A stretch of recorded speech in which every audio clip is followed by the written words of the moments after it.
अमर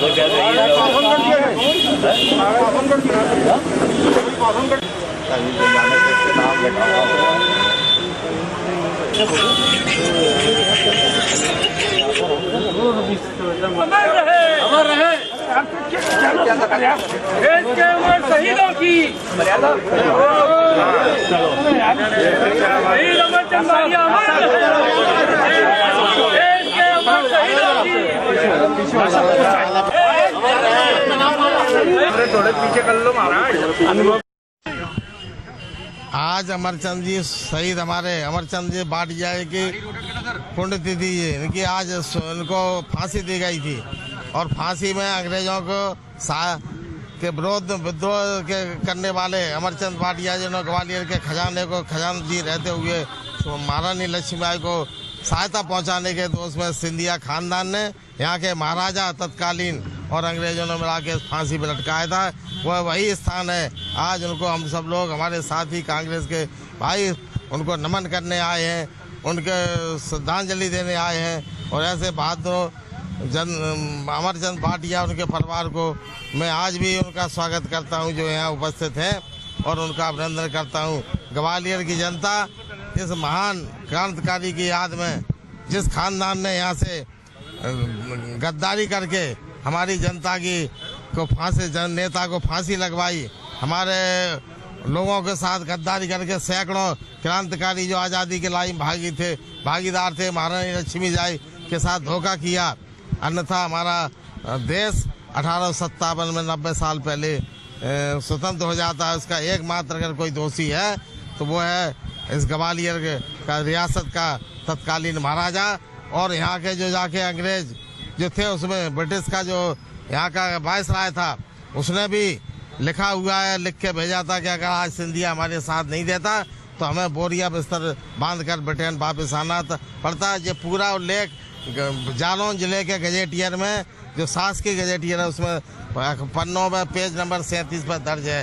ये इतिहास बताता है। इसलिए आज हमारे सब जनता से अपील है कि जिसने जो कांग्रेस पार्टी के कार्यकर्ताओं के खून के साथ मेहनत के साथ पसीने के साथ सौदा किया है, आगामी चुनाव में इस खानदान को खदेड़ कर इस संभाग को और पूरे कांग्रेस को मुक्ति दिलाएं। चुनाव का समय है अथवा नहीं है, कांग्रेस पार्टी ने हमेशा जिन भी लोगों ने देश को आज़ाद कराने के लिए 1857 से बाद से अब तक जहां जहां थोड़ी भी किसी भी भूमिका में मदद की है, कांग्रेस पार्टी ने हमेशा उनको याद रखा है। आज भाटिया जी के बलिदान दिवस पर मैं एक बात मुख्य तौर पर बोलना चाहता हूं।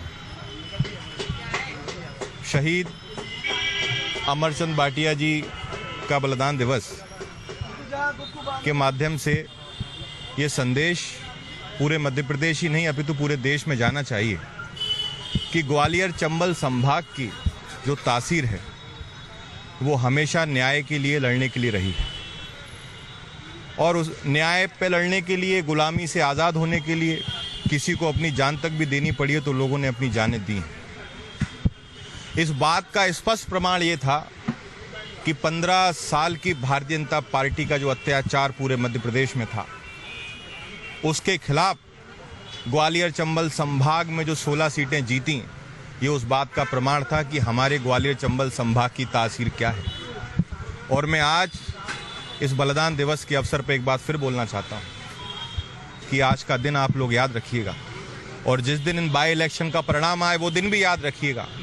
ये लोकतंत्र के हत्यारों को ग्वालियर चंबल संभाग बुरी तरीके से खदेड़ देगा और बाहर निकालेगा। उनका आरोप ये है जो समर्थक हैं कि कमलनाथ जी ने हमारे कोई काम नहीं करते थे, ना हमारे कभी साथ दिया, हमारी बात तक नहीं सुनते थे एक मिनट के लिए, लेकिन आप भी काफ़ी सक्रिय हैं। लेकिन क्या इसमें अंतर है? देखिए, मैंने हमेशा कहा है कि भारतीय जनता पार्टी का चाल चरित्र और चेहरा भिन्न होता है और मुझे इस बात का दुख है कि इतने वर्ष भी कांग्रेस में रहने के बाद जो लोग कांग्रेस पार्टी छोड़ के भारतीय जनता पार्टी में चले गए वो 7 दिन में इतने ट्रेंड हो गए कि इतना बेहतर झूठ बोलने लगे। मैंने अभी कुछ दिन पहले आप ही के माध्यम से इमरती देवी जी की भाषा सुनी जिसमें उन्होंने बघेल समाज के एक व्यक्ति को कहा कि तुम्हारी आंखें नोच लूंगी। आप ही के माध्यम से मैंने उनका एक और वीडियो देखा जिसमें उन्होंने कहा कि मैं अवैध उत्खनन को रोक नहीं सकती, इसको तो चलाना चाहिए। इतना जल्दी हृदय परिवर्तन होना मेरे लिए वास्तव में आश्चर्य की बात है। आपसे यही बोलना चाहूँगा कि वो समय दूर नहीं है कि इन लोकतंत्र के हत्यारों को ग्वालियर चंबल संभाग की जनता हराकर और विधायिका से बाहर फेंक कर ही दम लेगी।